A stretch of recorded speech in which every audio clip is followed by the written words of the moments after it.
ఈ రకమైన ధోరణి మంచిది కాదంటారు నిపుణులు. ముక్కులో కనిపించే సమస్యలకు ఎప్పుడు ఎలాంటి పరీక్షలు అవసరమో, సర్జరీ ఎప్పుడు చేయించుకోవాలో డాక్టర్ని అడిగి ఇప్పుడు తెలుసుకుందాం.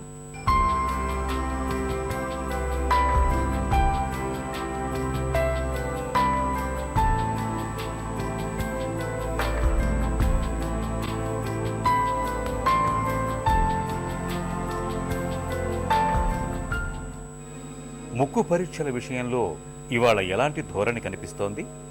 ఇవాళ ఈ ముక్కు ప్రాబ్లమ్స్ ఉన్న వాళ్ళు తుమ్ములు కావచ్చు, ముక్కు మూసుకుపోవటం కావచ్చు, ముక్కులమిటి రక్తం కావచ్చు, ముక్కులమిటి కారటం కావచ్చు, అలాగా ఉండి ముక్కులోంచి గొంతులో కళ్ళబోయి దగ్గర అవటం, ఇలా రకరకాల ప్రాబ్లమ్స్ వస్తుంటాయి అన్నమాట ముక్కు నుంచి.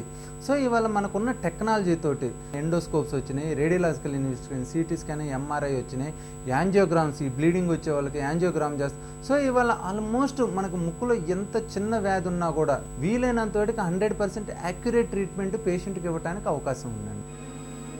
ముక్కుకు ఎండోస్కోపీ ఎప్పుడు చేస్తారు? అందరూ చేయించుకోవాల్సిన అవసరం లేదు. సంవత్సరానికి 1-2 సార్లు జలుబు వచ్చి అది మందులతో తగ్గిపోయి అసలు ఏం ప్రాబ్లం లేదనుకో, అలాంటి వాళ్ళు అవసరం లేదండి, ఎండోస్కోపీ చేయించుకోవాల్సిన అవసరం లేదు. అలా కాకుండా రెగ్యులర్గా ముక్కులో తుమ్ములు రావటం, ముక్కు మూసుకుపోవటం, ముక్కులమిటి కారటం, తలనొప్పి రావటం, ముక్కులో నుంచి రక్తం రావటం, ఈ ముక్కులోంచి గొంతులోకి వెళ్ళి కఫం రావటం, ఇలాంటప్పుడు కంపల్సరీగా ముక్కుని ఎండోస్కోప్ ద్వారా పరీక్ష చేయించుకోవటం మంచిదండి. సో దీంట్లో మనకున్న ప్రాబ్లమ్ని అరౌండ్ 80-90% ఈజీగా తెలిసిపోతుంది అనమాట. ముక్కుకు సిటీ స్కాన్ ఎప్పుడు అవసరం?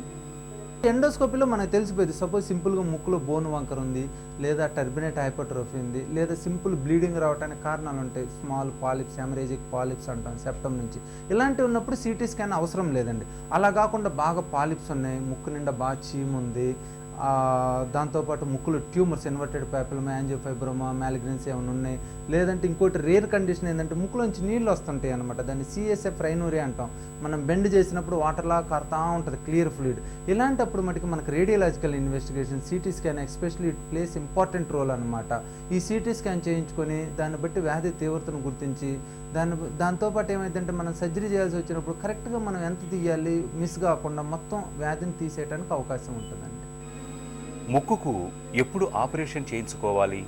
మెయిన్గా సర్జరీ దేనికంటే ముక్కులో బోను వంకర ఉండి మనకు గాలి తీసుకోండి, అలా కాకుండా ముక్కులో కొద్దిగా బోను వంకర ఉంది, తలనొప్పి ఉంటుంది, గాలి తీసుకోవడం ఇబ్బంది, అలాంటి వాళ్ళకి అవసరం లేదండి. ఎందుకంటే వాళ్ళకి తలనొప్పి వేరే కారణం నుంచి కూడా అయ్యి ఉండొచ్చు, మైగ్రేన్ అని అలాంటి.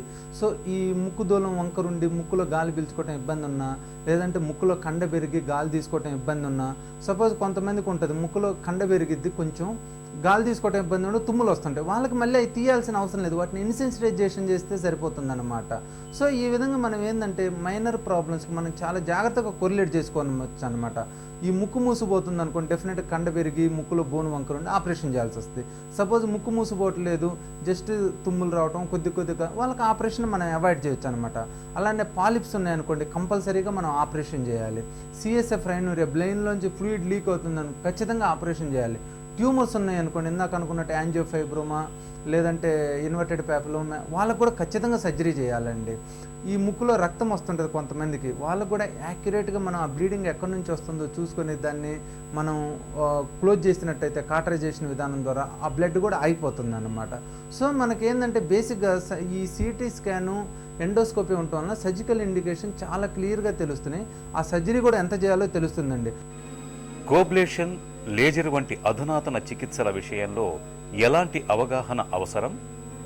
ఈ మధ్యలో ఈ ఎండోస్కోప్తో పాటు instruments, endoscopic sinus surgery instruments, micro debrider, coablator, laser, ఇవన్నీ ఈఎన్టీ సర్జన్కి చాలా బాగా హెల్ప్ చేస్తున్నాయండి మంచిగా సర్జరీ కంప్లీట్ చేయడానికి.